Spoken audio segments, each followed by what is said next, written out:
What can Microsoft do to fix Xbox's biggest problem? What is up, y'all, and welcome to Xbox Ready, my YouTube channel that's all about Xbox. And in today's video, we're going to talk about how a former Xbox executive has laid out exactly what Microsoft needs to fix about Xbox, or maybe the other way around. We'll find out if you are safe from the ultimate price increase, and then wrap up the video talking about one of Xbox's newest accessories. I don't know how many times I'm going to start out a video like this. You know at this point.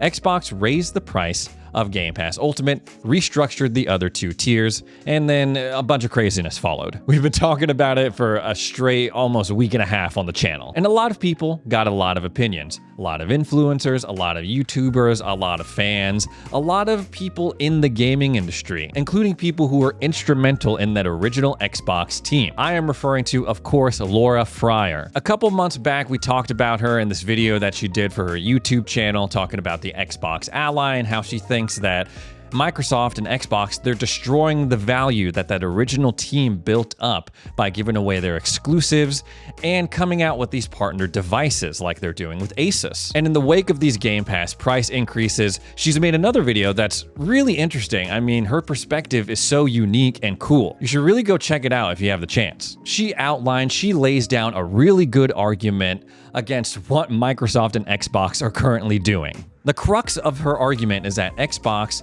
by shipping their exclusives to other platforms, partnering up with Asus to make an Xbox, the whole "this is an Xbox" thing is destroying Xbox's identity. It's destroying the fence that they built up for themselves that allowed them to focus and ultimately succeed. What was in that fence? Well, exclusive games like Halo, Fable, Gears, Xbox Live, this thing that allowed Xbox's community to thrive and really establish Xbox as like this multiplayer community-first platform. Now, already there are a couple of things that I start to question because I don't know, like, yes, I miss the OG days of Xbox Live. I miss talking trash in lobbies and between matches. But let's be real here, like, that's not something that a platform holder can build their identity on nowadays. People are so sick, they're so over having to pay these platform holders in order to access the multiplayer portion of their games. Nowadays, not so much, especially with the rise of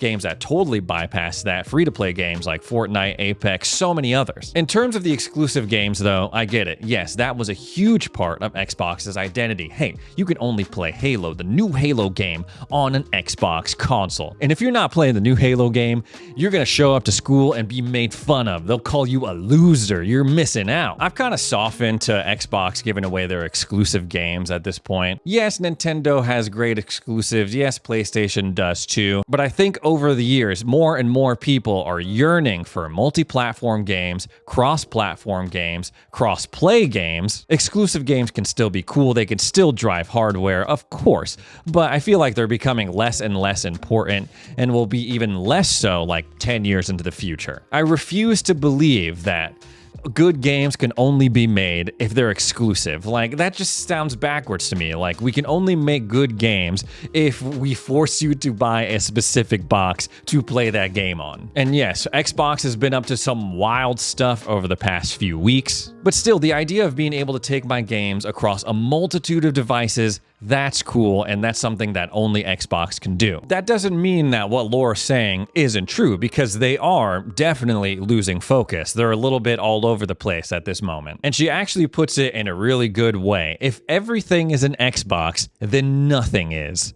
Damn, that's fire. And I do agree with that. That's the problem that I had with the "this is an Xbox" campaign this entire time.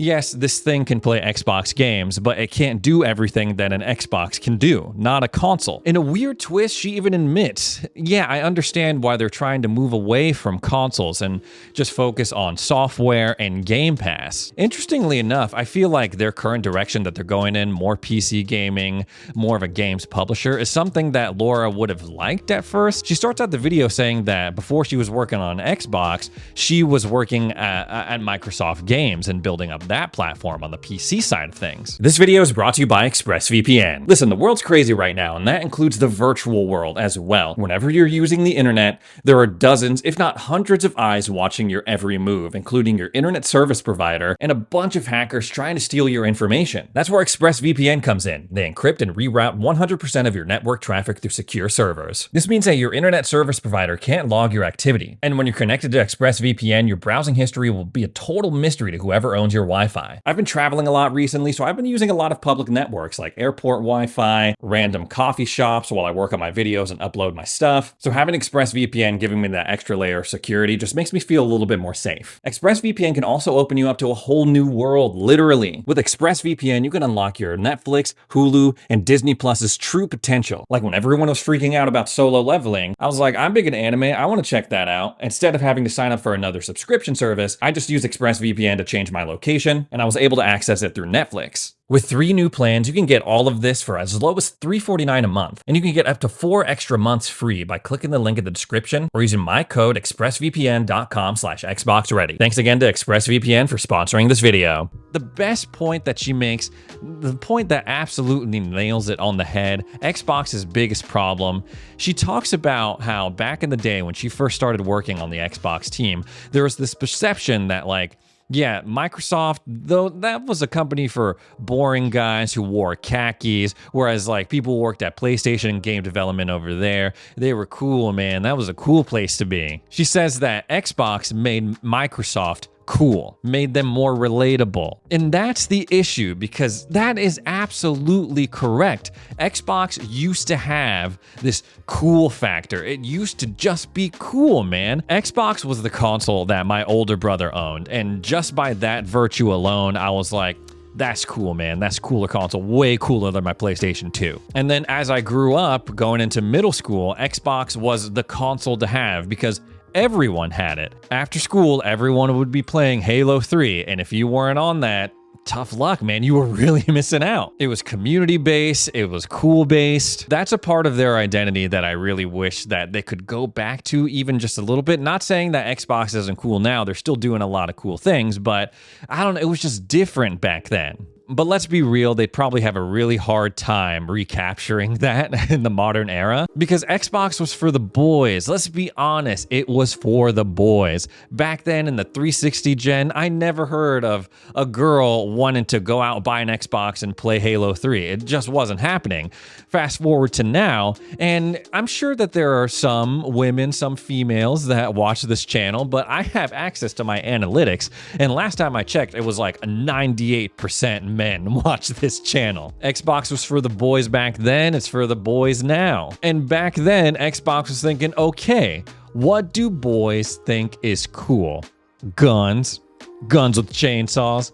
Guns that shoot plasma out of them. Cars. Cars with guns. Big ass swords.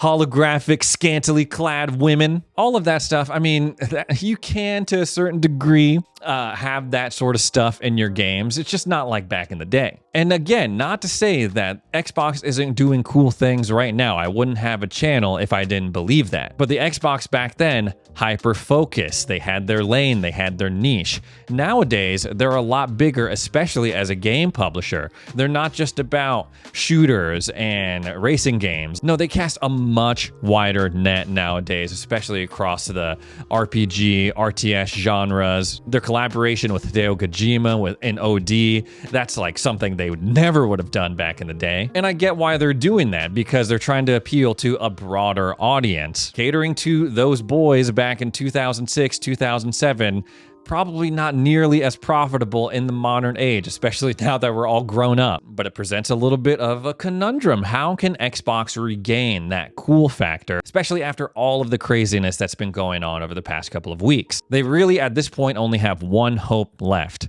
The first-party games, the games that they publish have to be absolute bangers. I swear,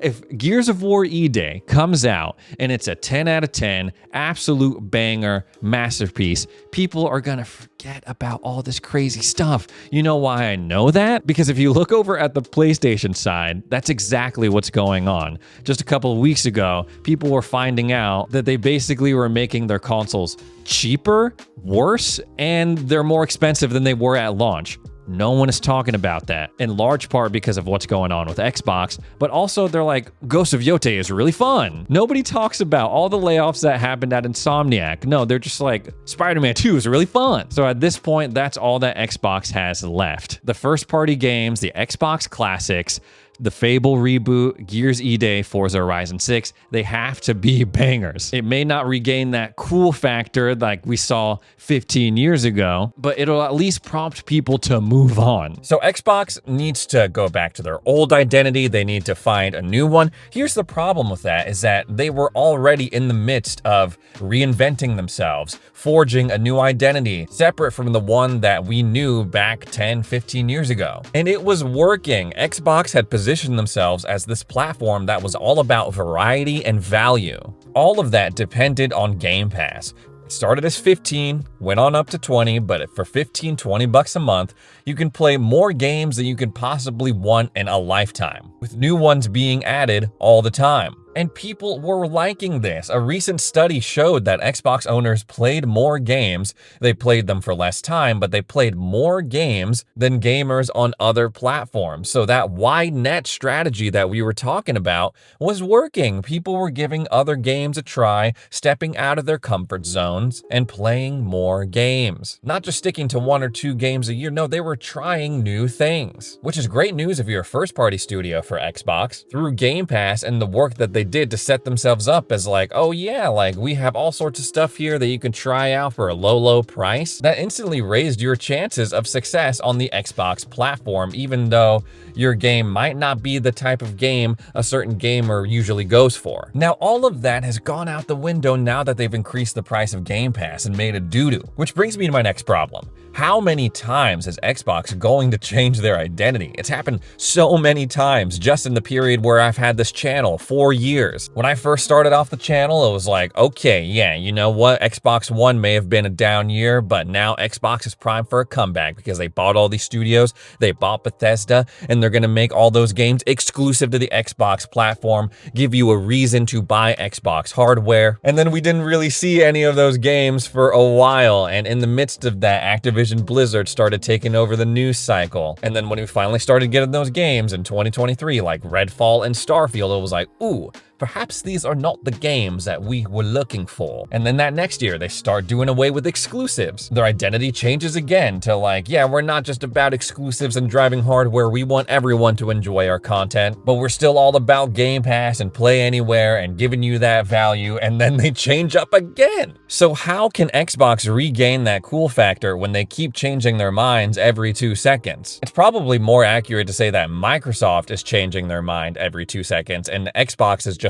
scrambling to keep up with their decisions and please their daddy. Some people may not have to move on from that $20 Game Pass Ultimate subscription though. Yeah, it's no secret that Xbox is bumping up the price from $20 to $30 on that Ultimate tier, but there's a chance that you might be safe. Over in Europe, some people are saying that they're getting an email from Xbox saying, you may have recently heard about changes to Xbox Game Pass subscription prices. At this time, these increases will only apply to new purchases and will not affect your current subscription in your region, provided you are on a recurring plan. If you decide to cancel your current plan and repurchase, you will be charged the new rate. If for any reason there are changes to your account, we will notify you at least 60 days in advance. You will have the option to cancel or change your subscription plan at any time. I don't know what the rhyme or reason is behind this or what countries are getting this kind of email or what Xbox supported regions. Some people are saying it's popping up in India and Korea, Poland. This should be a blanket thing to all subscribers. Hey, Ray,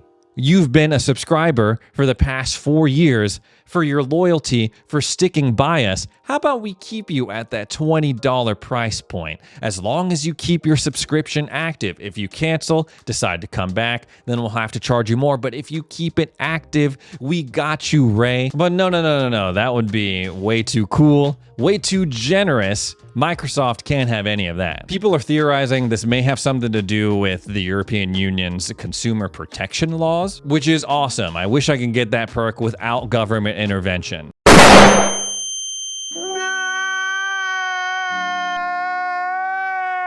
And let's wrap up the video talking about some new Xbox accessories coming our way. Amidst everything else that's been going on with Xbox, you may have forgotten that The Outer Worlds 2, one of Xbox's most anticipated first-party titles from one of its most celebrated studios, Obsidian Entertainment, is coming out this month on October 29th. And in preparation for that, Xbox has gone ahead and added some special designs to the Xbox Design Lab. It looks like an off-white gray base with the Moon Man from Spacer's Choice, and also some Galactic Rift art.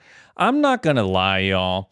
I was excited when I first heard that they were gonna have this in the design lab. I got to play a preview of The Outer Worlds 2 a few months back, and overall it got me really excited for the full release of the game. But this controller, I don't know, man. I don't know what it is about it. It's just not capturing the essence or the spirit that I was feeling during that preview, or even the spirit of that first game. What I was really impressed with in my preview for The Outer Worlds 2 was the design of the world. It was like this sleek, but also retro futuristic feel. In that first mission area, when I looked up at the sky, it was gorgeous. I really loved the art direction overall, and I just got to play like 30, 45 minutes. The design was deliberate. You can tell that someone passionately and meticulously worked to bring this vision to life. A team of people, I should say. Whereas this controller, it's like, okay, let's just take the mascot from the cover art and then like add some weird splotches and we'll call it a day. Listen. It just doesn't seem as cool as the other controllers that they've added to the design lab. Like, look at the Fallout one, the one that they did for their anniversary edition. Anyways, guys, that's all the Xbox stuff I have to talk about today. Thanks so much for joining me for another edition of Xbox Ready. If you made it this far into the video, consider subscribing. Thanks again for watching, and we'll see you in the next one.